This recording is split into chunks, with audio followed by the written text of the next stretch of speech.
Morning. Whew, that light's bright. Morning, everyone. I am going to be doing morning chores.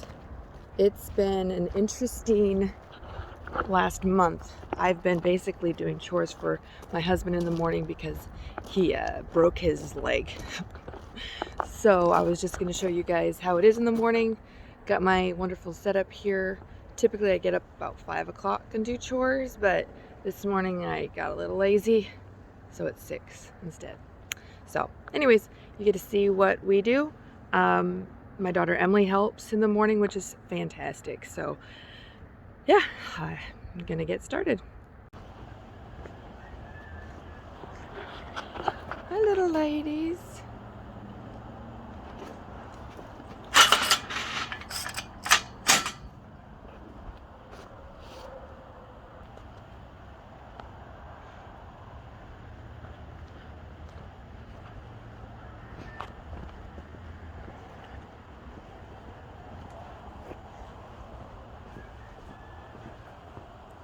Looks like it was a bit windy last night.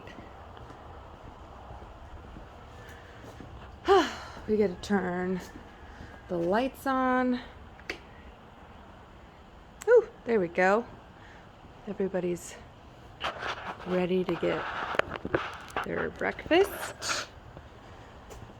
Oh, someday when we have our new parlor built, one thing I'm really gonna like is not having this long hose going all the way over there so we have water. And this is, oh, Cole is a little kitty. Yeah, you can tell it was windy last night because obviously things are blown around. All right, so now I'm gonna get everything ready.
Got a lot.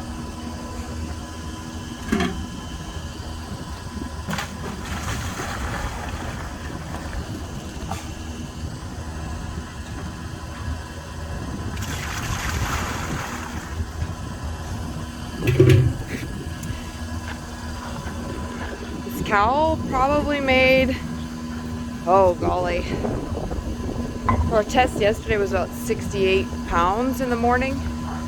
So she weighed well over 120 120 pounds a day. Crazy. Anyways, that's why she takes so long, because she has so much milk. So Emily is our baby calf feeder, and our cats get well taken care of, as you can see. So she knows how much to give the calves, and she brings it up there. And Emily, what else do you do when you're over there? Feed the beefers, do both chores. Yep, she feeds the beef cows hay and grain and brings the bottles back when she's done. It's a huge, huge help. So while I'm milking another one, she takes a little while to milk as well. I go through the pens and I pitch pies. Clearly I need to add more straw to this girl's pen. She's due in probably a week and a half to 2 weeks. So I go in and pitch all the pies out, and I do all that stuff kind of while the cows are being milked. So some cows take longer to milk, so then I can actually do other things. So like when Blythe, that black cow, was getting milked, I went all the way down to our heifers and fed them hay and fed them grain, and then I actually pitched out the milk cows free stalls and gave them more hay. So it's like I get a bunch of stuff done while I'm milking, so it doesn't take as long. So that's kind of nice. So anyways, that's just part of what I do. So each heifer gets a different kind of hay. So Miss Prego over there, who is overweight, she gets a pretty bland hay, nothing really high energy. These two are show heifers, so we want to make sure they don't get too fat, so they get the same hay. It's like bland hay right there. This is all our hay, and I can't tell you if it's first, second, or third. It's probably like second or third cutting. And these two are still growing, and they can still use some weight. They're mostly hair right now, as you can see, so they'll get our nicer hay that has more energy. And this girl's also still growing. Weaned her 2 weeks ago, so she gets that nicer hay, which I will do that.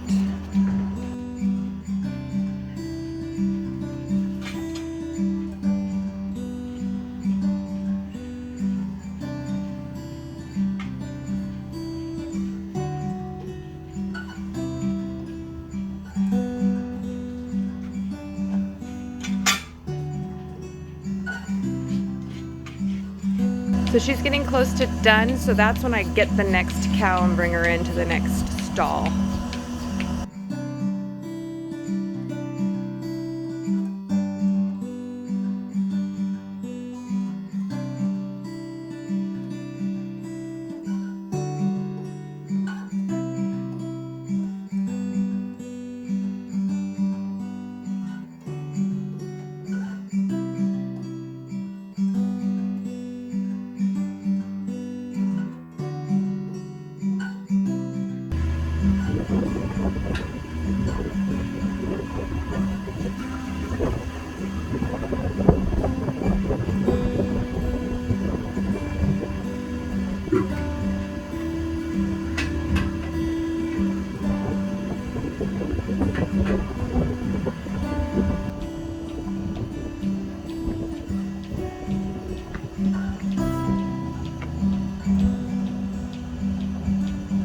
This cow milks really fast. She's the next one to go dry right before we're gonna have that other cow.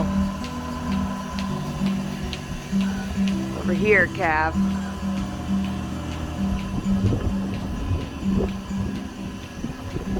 So therefore I won't have 5. I'll still just have 4. Still a lot.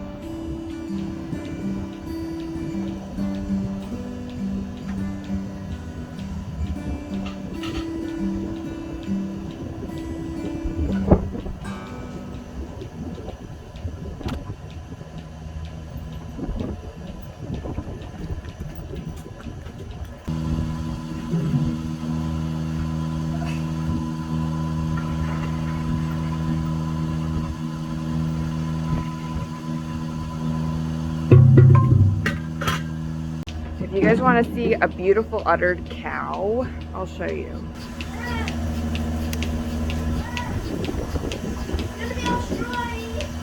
Wow, the wind just picked up like crazy.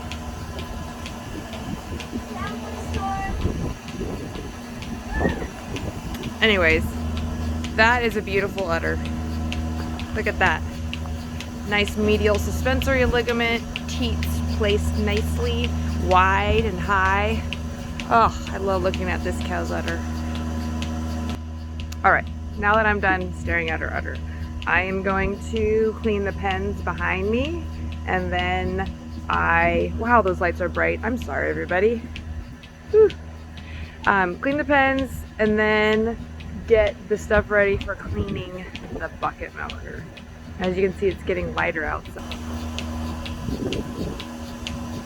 All right, this one's done milking. Look at how shriveled her udder came down to. And before you guys say, oh, is that blood on her teats? No, it's a post dip, which has like an iodine in it. And that just keeps the teats kind of protected until, basically their teat openings stay open for about a couple hours after they're milked. So this way it kind of helps keep the teats protected so no bad bacteria goes up there. But yeah. All of our heifers have to lead. If they don't lead, well, it would suck. There she is. She's been our most difficult one though, bringing back. We didn't show her as a heifer, but she did lead. But it's always a pain trying to teach young cows what to do. So like getting her in the headlock. Come on, girl. There we go. So we always lock them up when we bring them back. Man, it's so bright out. Show you. So they're all locked up. I need to scrape their pens today. It's getting muddy. All right, I have to take all their halters off. Man, someday when we have our new barn built, we'll be able to milk 4 cows at once. At this moment, I milk 1 cow at a time, and it takes forever, especially if they're really heavy milkers that are really slow, like our first cow. And then I unlock them, and they're all ready to go eat. See, I always have hay down for them right after. So like the first thing I want to do is go eat or drink water. And so it's a good thing because you don't really necessarily want them laying down right away. Because like I said, those teat ends stay open for a while. And you don't want them to lay down right away necessarily. Obviously their bedding is really clean and dry. But you want them to eat, you want them to drink. This is their job, is to make milk. And our cows are fancy cows, so we may feed them differently. We don't give them a TMR, total mixed ration. They get basically a little alfalfa and grass hay, and then we feed them grain when they get milk. So simple, nothing too complex. And I wanted to show you this. All right, I filled this sucker up. This is like over 10 gallons of milk. I'm gonna make butter today. Okay, I'm making butter today. It's almost dumb not to make butter because we have so much milk that we're dumping to our beefers. I don't enjoy making butter, honestly. It just takes a long time. But like I said, it's like either I make butter or I dump it to our beef calves. And yeah, our beef calves don't really need it.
bucket milker in the winter, especially since our bucket milker over the years, like the lid falls off and it's so annoying. Like you just saw, that happens all the time, and then I have to rewash it.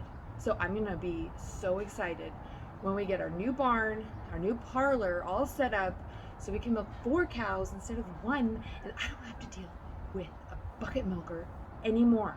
That'll be so nice, and it'll take way less time to milk cows and clean, etc. All right, now we're off to feed the beefers. Here we go.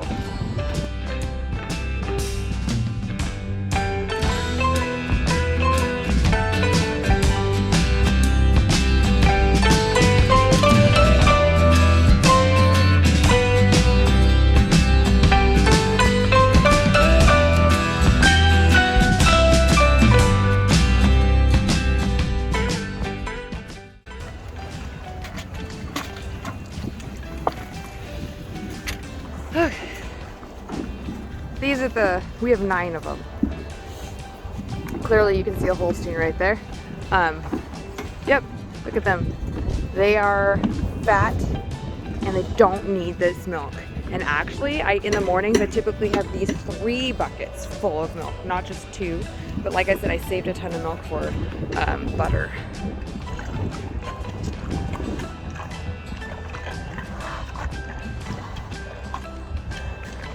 There's always one that doesn't make it in there.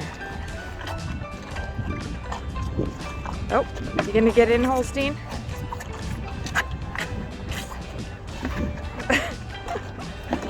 Yeah, they've got a pretty rough life, huh? Hey, just got back, cleaned the buckets. I want to point out something. Wintertime is so much more work when it comes to freezing. So wintertime, once I'm done milking, typically I'll bring this vacuum hose in, I'll bring our vacuum pump in, I'll bring our teat dips in, because everything freezes and it's just extra work. And I bring it into our pump house, which I apologize, it's kind of dirty right now. Bring it in here, and then I always bring our claws in, our milking claws, because I just don't want them freezing, because it's got the pulsator on top, which if it freezes, obviously it's not going to pulsate, which is bad. So I'm not a fan of winter milking, so another reason why I'm excited for our new barn.